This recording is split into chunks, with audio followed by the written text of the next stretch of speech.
Sexta-feira, e em tempos de pandemia, já que ninguém pode dar rolê, provavelmente você está aí pensando em abrir seu aplicativo de entrega de comida e pedir uma comida especial, uma cervejinha. Mas antes de fazer isso, dá uma segurada, vem conferir esse vídeo que hoje a gente vai falar de uberização do trabalho. E sobre os trabalhadores que são cadastrados e trabalham para essas plataformas de aplicativo. Mas para a gente começar, nada melhor do que os próprios trabalhadores falando sobre o seu trabalho. Confere aqui comigo. Foi por incentivo dele. Falei, ele falou, cara, vai, aplicativo é bom. No começo era bom, agora tá bravo. É porque muita gente vem pro centro para procurar emprego, aí não consegue, aí vê muita gente trabalhando assim e pergunta. Ele ficou desempregado, né? A gente perdeu a fonte de renda e a gente começou a ver. Passando na rua, a gente foi e perguntou. Ele pegou, botou lá, abaixou no dele, começou a primeiro, depois eu comecei. Tem dia que eu não faço nenhuma entrega. Aí eu vejo a rapaziada vindo de São Gonçalo, de Niterói, a trabalhar aqui no centro. E eles que me incentivam, eu falo, mano, os caras tá vindo de longe. Eu moro aqui pertinho. Vou cair pra pista. Vou também, os caras vão estar lá, eu vou estar lá também. E aí é o nosso convívio. Aí a gente praticamente é uma família. Um dia bom, a gente faz 50. Um dia ruim, não chega nem a 20. No começo, a taxa era boa. Aí no decorrer do tempo parece que foi abaixando.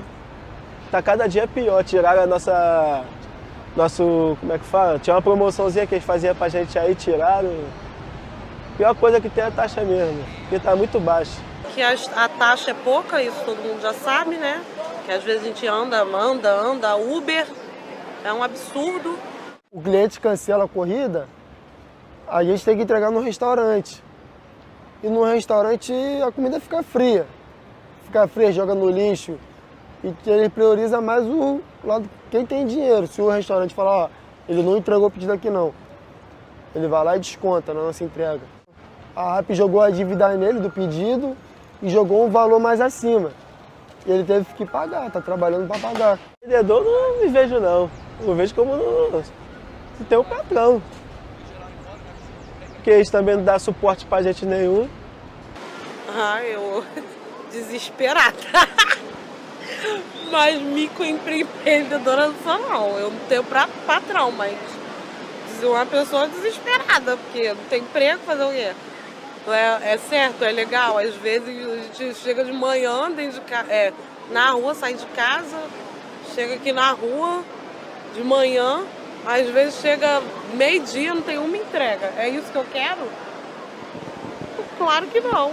A pessoa atrás de oportunidade, né? É isso, mas microempreendedor, eu acho que tem gente que pensa. Vocês me acompanharam o dia todo. Eu só fiz uma entrega. Fiquei o dia todo para fazer R$7. Isso aí não compra nem um leite do meu filho. Então eu prefiro trabalhar com carteira assinada, ter meus benefícios. Tem um plano de saúde, posso jogar meu filho no plano de saúde. Tem uma alimentação, tem uma refeição. Tem meus benefícios, tem um 13º. Então, por causa desse benefício, eu prefiro trabalhar de carteira assinada. Porque tem mais benefício, tem o salário certo, tu tem o teu salário fixo, tiver doente, tu tem pra onde correr. Agora aqui não, se cair doente já era. Porque se tiver um acidente, a gente não tem suporte nenhum. Agora de carteira assinada não, de carteira assinada, se vier cair doente, se tiver um acidente, você tem como correr no INSS, esse negócio. Aí aqui não. Eu escolhi a carteira assinada, porque às vezes eu consigo tirar muito mais que o salário, mas tem vezes que eu não consigo nem chegar perto do salário. Bom, esses relatos que a gente pôde acompanhar nesse vídeo, que faz parte de um documentário que chama Vidas Entregues, que está disponível no YouTube, ele tem sido cada vez mais comum. E com a chegada da pandemia, o número de cadastros de pessoas para trabalharem nessas empresas que gerenciam esses aplicativos, ele aumentou substancialmente, da mesma forma que os lucros dessas empresas também aumentaram devido ao aumento da demanda por esse serviço de entrega.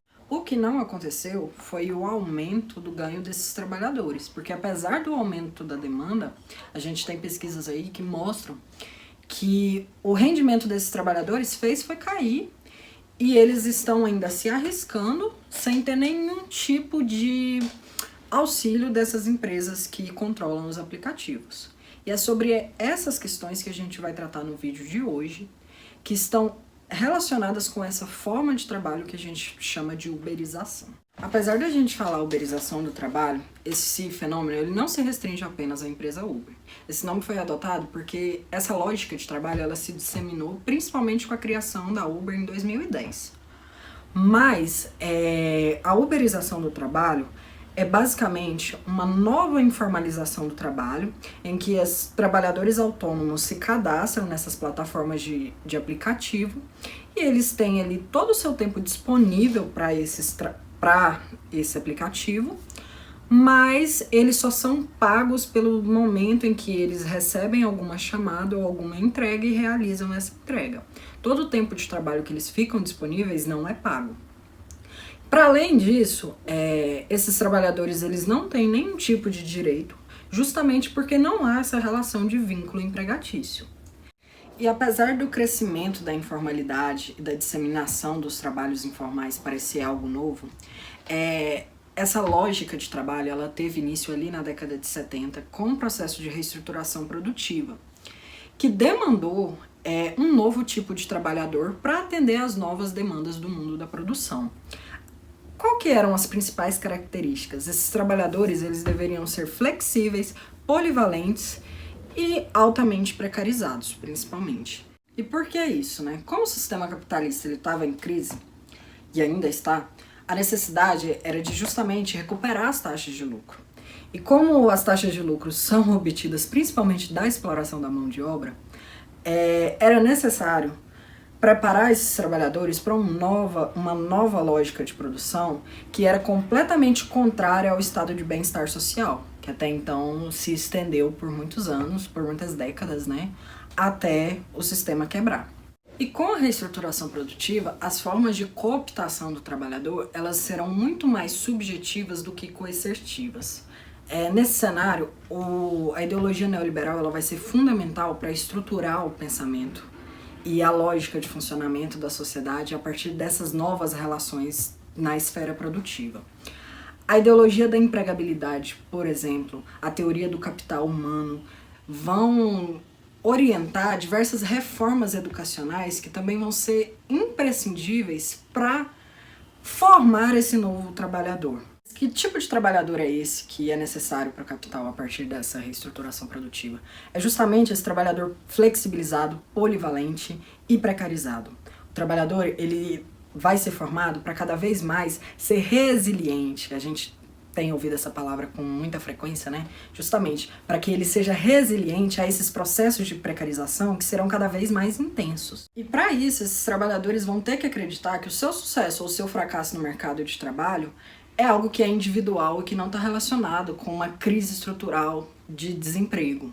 Ou seja, a ideologia da empregabilidade, ela vai estimular as pessoas a sempre estarem se qualificando, porque vai criar-se no ideário social de que as pessoas não conseguem emprego ou não conseguem ter algum tipo de ascensão social porque elas não se qualificaram de forma suficiente.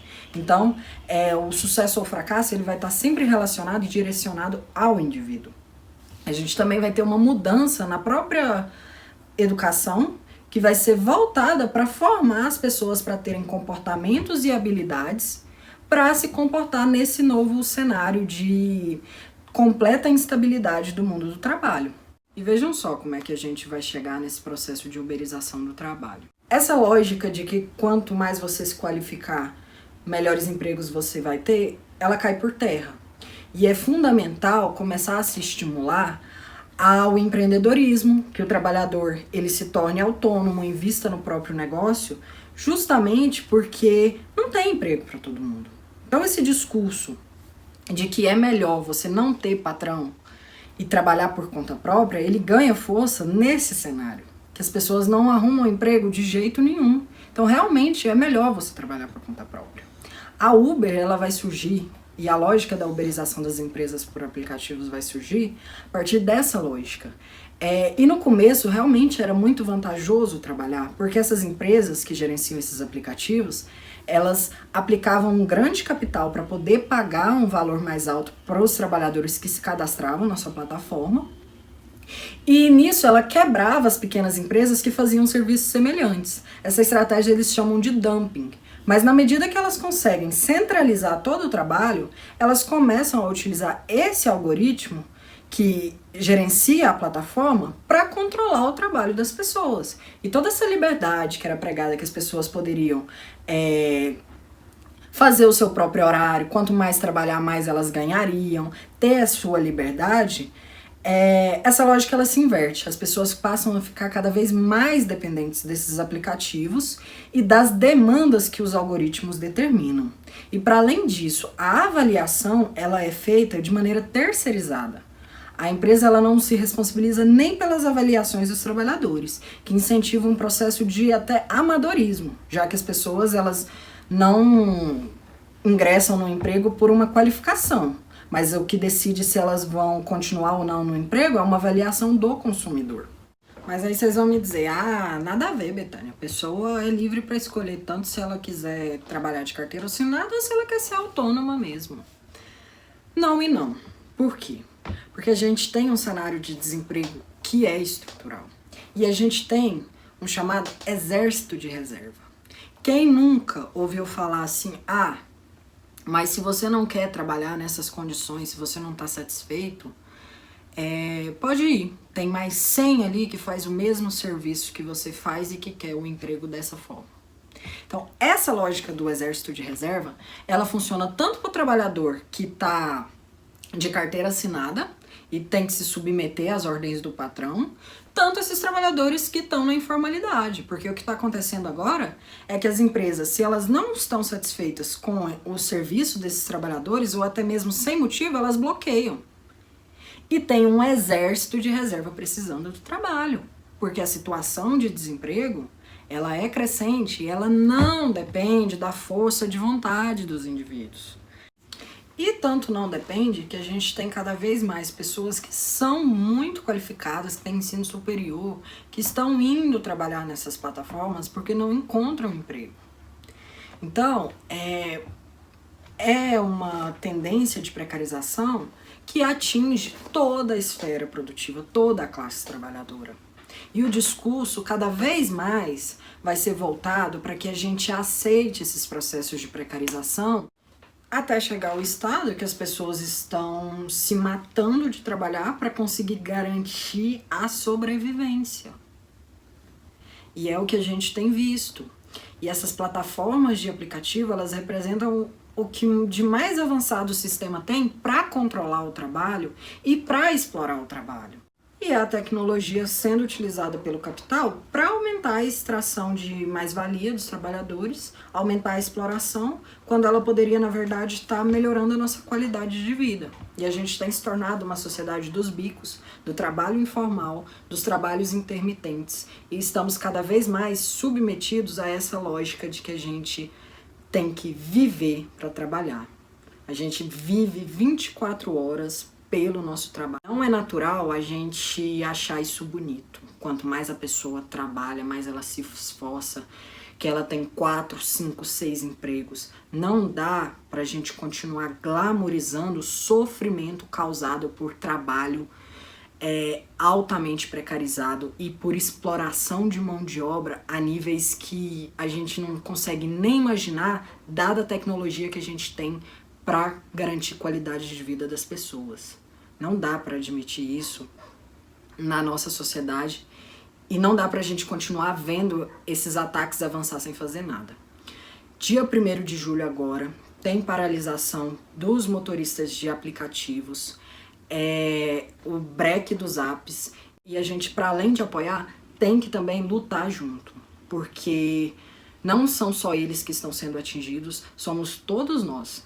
No barco furado do capitalismo, não tem trabalhador nenhum que vai sair a salvo. Então, vai afundar todo mundo junto. É preciso que a gente, de maneira conjunta, comece a pensar em soluções para a gente ter uma vida mais digna dentro dessa sociedade, certo? É isso, gente.